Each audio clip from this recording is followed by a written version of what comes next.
Bah, écoute, moi j'ai commencé le dessin très tôt, j'ai fait de la peinture très longtemps. Et voilà, ouais, c'était quelque chose que j'ai fait pendant très longtemps. Je suis même passé par le graffiti aussi, très, très vite. Et voilà, je pense que c'est beaucoup lié aussi, tu vois, au beau, quoi, tout simplement. Voilà, je fais de la peinture parce que aussi autour de moi on faisait de la peinture parce que, enfin, quand t'es plus jeune et quand t'as pas peut-être les connaissances, tu penses que toute expression artistique passe par cet outil-là, tu vois. Vu que c'est la peinture, c'est quelque chose de très démocratique dans le sens où on a vraiment l'idée que l'artiste aussi c'est lié à la peinture, je pense. Et voilà, je suis passé par la peinture un peu comme beaucoup. Enfin, je sais pas si beaucoup d'artistes sont passés par la peinture, mais moi je suis passé par ça. J'ai jamais montré de peinture de ce que j'ai fait quand j'étais jeune. Peut-être une expo ou deux quand j'étais à la fac, mais très peu. Quand j'ai commencé à faire de la photographie, bah ouais, voilà, j'ai complètement arrêté la peinture et je me suis vraiment concentré sur ce médium, quoi. Je pense qu'il y avait un truc que j'aimais bien dans la photographie, c'était la trace, l'idée de trace, de laisser quelque chose, laisser quelque chose du réel, tu vois, direct comme ça. Laisser une trace du réel, que ce soit des individus ou des espaces. Et il y avait un aspect aussi immédiat qui n'était pas si évident que ça en peinture. Je pense qui me plaisait beaucoup, quoi. Cette immédiateté de voir son résultat assez rapidement, de se confronter à lui tout de suite et de trouver tu vois, des compositions, des structures dans l'espace du cadre photographique.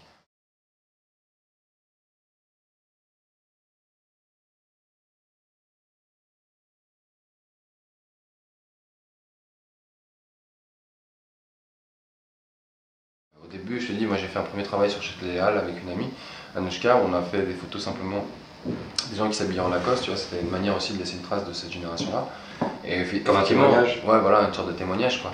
Et quand on l'a fait, bah voilà, moi je pense qu'il y avait cette immédiateté. Après, évidemment, je suis revenu à une dimension peut-être beaucoup plus esthétique, aussi de construction, de composition et tout. Je suis revenu, en fait, peut-être que c'est un entre-deux entre ce que je faisais dans le dessin, dans la peinture et tout, entre la photographie en soi qui est une sorte d'immédiateté et aussi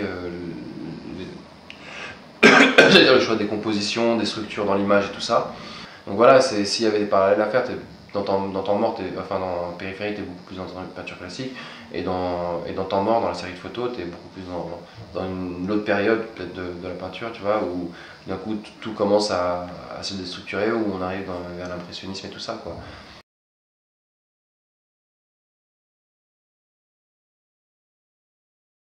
Pour les gens, vraiment, il y a une déstructuration de l'espace de Barbès, tu sais, des fois tu sais plus où vraiment t'es, dans quelle, si t'es en haut ou t'es en bas, mais voilà, il y a comme ça une déstructuration de cet espace-là, tu vois, avec des individus qui construisent et qui donnent à voir cet espace différemment de si moi j'avais posé ma caméra, tu vois. J'aurais peut-être posé ma caméra en faisant attention à l'architecture, à l'espace environnant, donc construit avec l'espace et les gens à l'intérieur, et que le fait d'avoir donné des caméras aux vendeurs, bah, eux, ne voyant pas ce qui se passe, construisent l'espace en fonction de leur corps.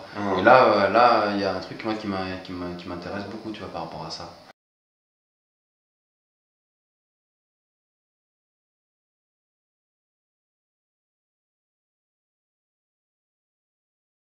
Je trouve assez intéressant que cette place, tu vois, par exemple, tout le monde m'en parle, tu vois, tout le monde dit ouais. Enfin, moi, il y avait beaucoup de gens qui me disaient ouais, Barbès c'est génial, il y a un truc, c'est super, le mouvement et tout, il y a un truc et tout. Et je me disais, c'est bien d'installer ces choses-là, comme j'ai pu faire dans Périphérie ou Temps mort, tu vois, d'installer pas des phénomènes sociologiques, mais tu vois, des lieux qui aussi nous appartiennent, qui font partie aussi pour moi de l'histoire, tu vois, de Paris, enfin vraiment. C'est intrinsèque à ça, ça fait très longtemps que ça existe, ça fait très longtemps que ça se passe de la même manière, et tout d'un coup d'installer ce lieu dans un espace comme le musée d'art moderne, je trouvais ça pour moi assez important et fort de faire ce geste-là. Après j'allais dire, la structure filmique, elle est aussi liée à la,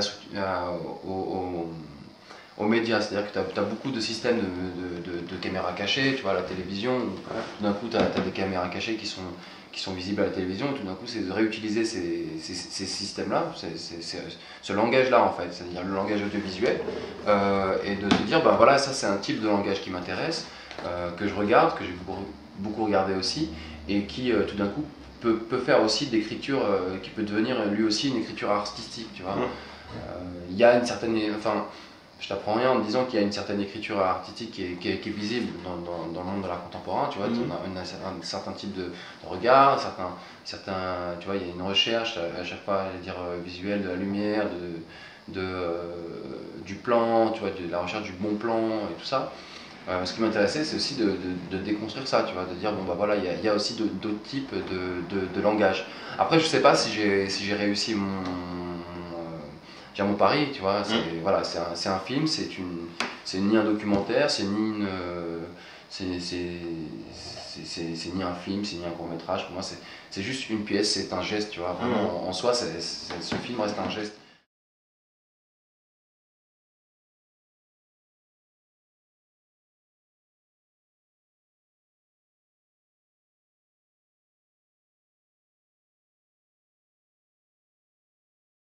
Voilà, c'est Wouter la Sauvette qui tient la caméra, qui filme son acheteur. Pour moi, ce geste est fondamental dans ce film. C'est-à-dire, voilà, c'est ce qui fait le film en fait. C'est-à-dire que voilà, le fait de dire bon bah voilà, au début je voulais travailler sur cette thématique-là.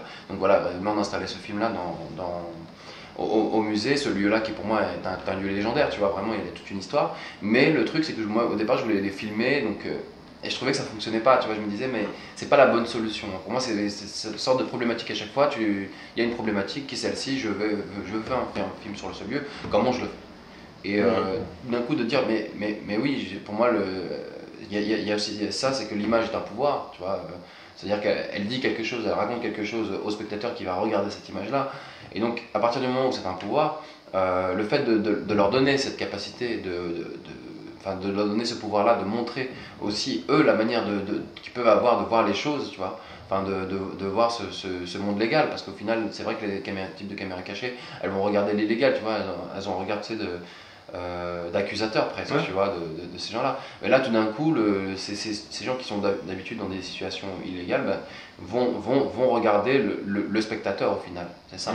Et je pense que c'est très marrant parce que au final, c'est vrai qu'on n'apprend rien sur les vendeurs. Je pense qu'on apprend beaucoup plus sur le rapport entre ces différents gens qui sont en transit dans cet espace-là, ces différents gens qui vont acheter ces cigarettes et le rapport qu'ils ont, qui est un rapport uniquement économique. Donc pour moi, qui est aussi une certaine violence dans tout ça. Une certaine violence et une certaine dureté dans ça. C'est-à-dire que le seul rapport au monde qu'ils peuvent avoir au monde qui est ce territoire-là, bah, c'est un rapport purement économique. Et tu vois dans le film à un moment donné, il y a une seule scène où effectivement il y a une scène où ils sont où il y a un autre rapport que le rapport économique, qui est la scène du rapport au désir, ouais. C'est-à-dire où il drague une fille dans la rue, ben, ça ne se fait pas, il se quitte, tu vois, c'est comme ça à l'autre part, et lui il essaie de lui demander simplement du temps, quoi, tu vois, et ça se fait pas. Donc voilà, moi c'était vraiment ça qui était important, c'était ce rapport au monde, c'est-à-dire le rapport au réel, le spectateur, pour moi c'était une sorte de miroir, tu vois. Il faut savoir aussi que certaines scènes ont été reconstruites, tu vois, dans le film, il y a certaines mises en scène aussi qui ont été faites dans le film. C'est-à-dire que le choix, tu vois, de placer tel ou tel vendeur à tel ou tel endroit, tu vois, ça aussi c'était important, tu vois. Enfin, on en a discuté avec eux, eux ils se placent aussi dans l'espace. Moi j'ai beaucoup attendu avant de faire quelque chose avec eux, tu vois, juste pour rester là, pour créer, enfin, qu'il y ait un rapport de confiance et tout ça.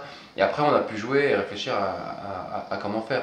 Mais il faut savoir que les gens travaillent là-bas, c'est-à-dire que les mecs travaillent et qu'il fallait à un moment donné aussi trouver le temps et qu'ils acceptent aussi de le faire, quoi.